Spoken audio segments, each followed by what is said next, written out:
Alright, isang ikot ay nag-start ako ng 95, 105, 107. Oh, isang ikot ay 12 kilometers dito sa Mamsar. 12 kilometers. Very nice.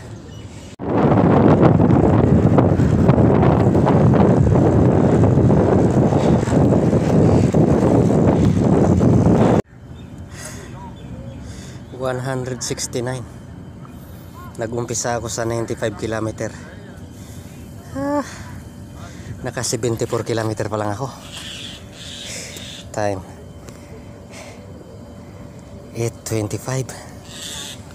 My goodness. Ang original plan ko ay dapat itong holiday na to mag 200 kilometer ako dito. Pero mukhang malabo. 150 malabo pa rin. Pipilitin ko sa 100 kung kaya. At ang temperature ay 41 degrees na.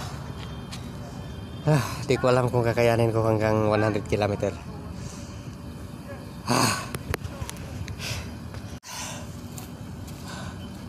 At saka masamang pangitain na. Ang lakas ko na uminom ng tubig. Ibig sabihin mababa na yung level ng asin sa katawan ko. Kailangan ko mag-refill ng asin.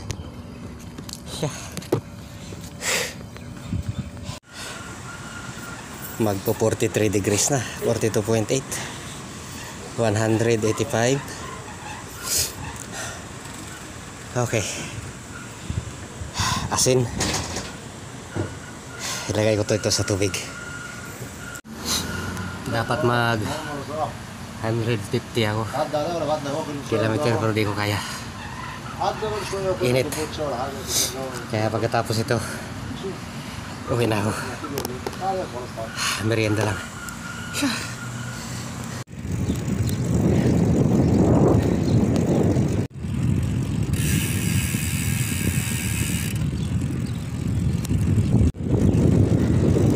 46.9 degrees. Konting-konti na lang mag 47 degrees na. Kagandahan naman nung naka-take ako ng asin. Medyo bumalik yung lakas ko. Kaya kahit 46 degrees na, mag 47, medyo okay lang. Kanina 43. Wala na akong asin sa katawan. Talagang sobrang hina ako na. Mahalaga talaga yung asin. Siya.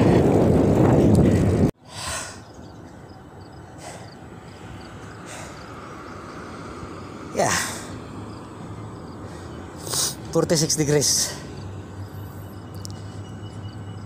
46 degrees dito sa ilalim ng puno. Naka 193 kilometer na ako. 194 na. Nag-start ako ng 95. Ang ibig sabihin, 1 kilometro na lang, 100 kilometer na. At pag tumakbo ako dyan sa unahan ng konti, 100 kilometro na. Plus yung papunta dito at para punta sa bahay, ayos, mga 120 kilometer na. 199.46. Actually nandito ako sa bahay, pero kailangan kong umikot para makumpleto yung 200. Doon na yung bahay namin. Mga 2 ikot, 200 na yan. Isang ikot na lang yata eh. Ayan na yung bahay namin, oh. Pero 199.80. Gitso pa ako. Kailangan kumpleto 200 kilometer. 47 degrees. Pasok na ako.